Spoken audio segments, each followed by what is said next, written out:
The new entrant in the entire controversy is the name George Soros, Prime Minister Modi's sworn enemy.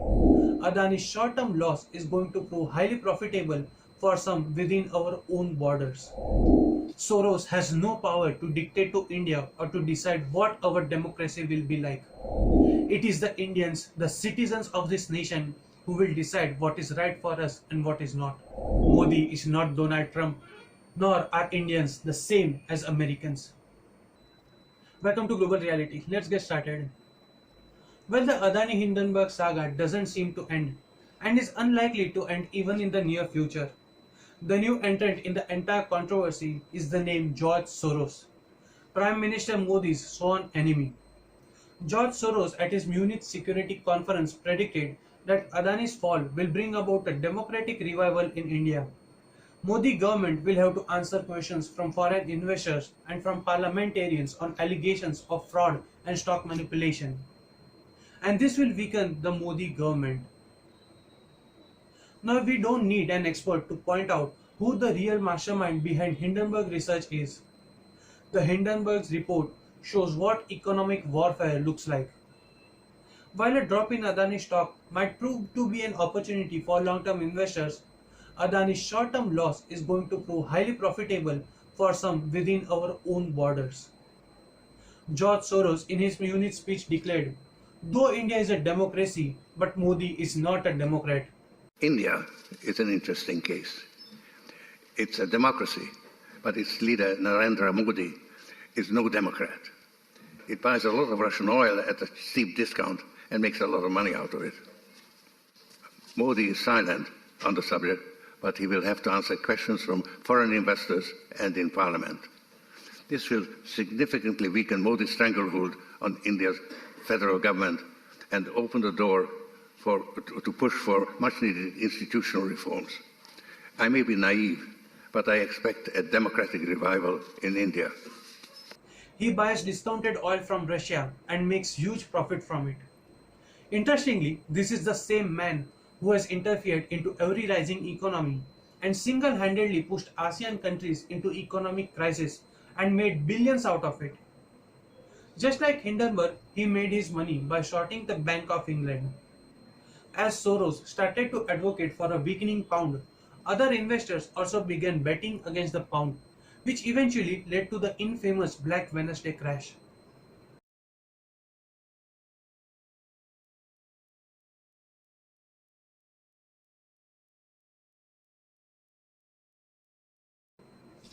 George Soros reportedly made $1 billion in profit on this very day and became known for breaking the Bank of England. The foreign ministers of 10 ASEAN countries believed that the well-coordinated manipulation of their currencies was a deliberate attempt to weaken the ASEAN economies. Malaysian Prime Minister Mahathir Mohamad accused George Soros of ruining Malaysia's economy with massive currency speculation. Soros claims to have been a buyer of the Malaysian currency ringgit during its fall, having sold it in short in 1997. I would like to emphasize here that no conglomerate, either Indian or foreign, follows the highest ethical standards. But it isn't hard to miss that the Hindenburg report was clearly designed with Adani's FPO in mind. And that is the most hideous part of the entire conspiracy. Though short selling is legal, Hindenburg did not do it to simply generate profit. And while we are made to only focus on Hindenburg's financial gains through short selling, the second and third order beneficiaries also need to be investigated. In fact, more critically, more urgently than a probe in Adani's alleged fraud and stock manipulation. It is amusing that bigots like Soros, who refuse to face the reality that India is no more a slave colony to be controlled from outside. Soros has no power to dictate to India or to decide what our democracy will be like. It is the Indians, the citizens of this nation, who will decide what is right for us and what is not. I call upon every individual and organization, societal or political, to denounce the intention of this individual who seeks to demonize our democracy, weaken our democratic interests, and who brings an onslaught to the economy of India, all so that he can personally gain.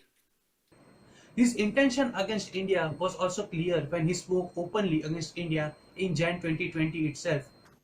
Nationalism, far from being reversed, made further headway. The biggest and most frightening setback occurred in India, where the democratically elected Narendramodi created a Hindu nationalist state, imposing punitive measures on Kashmir, a semi-autonomous Muslim region, and threatening to deprive millions of Muslims of their citizenship. And pledged $1 billion to bring down Modi's alleged authoritarian regime.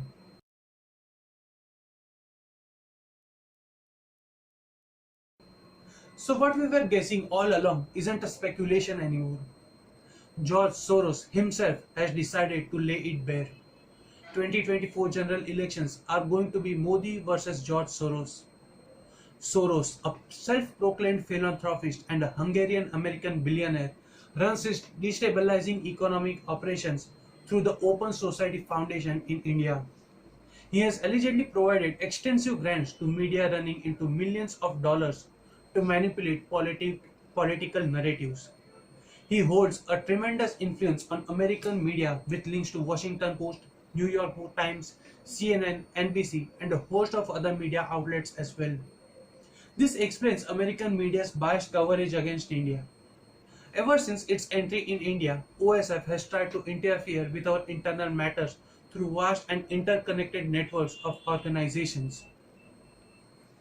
Every other foreign-funded NGO, the left media, human rights and environmental activists, and every protest that created chaos, discontinued development process and has attempted to destabilize India, like anti-CA protests, the Farmer Agitation or Delhi riots, is directly or indirectly connected with the Open Society Foundation.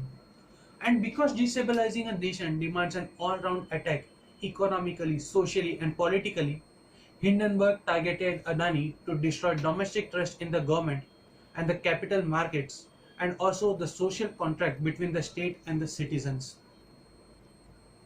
As I had pointed out in my previous video, that the narrative against Adani was being very consciously and steadily built over the recent years. Now let us take a look at few Soros-funded entities. RSF, Reporters Without Borders, which releases press index rating countries on basis of press freedom. The Soros-funded IPI, International Press Institute, which awarded The Wire, which is a digital news and opinion website, the Free Media Pioneer Award, notoriously known for its bias and hatred for Hindus.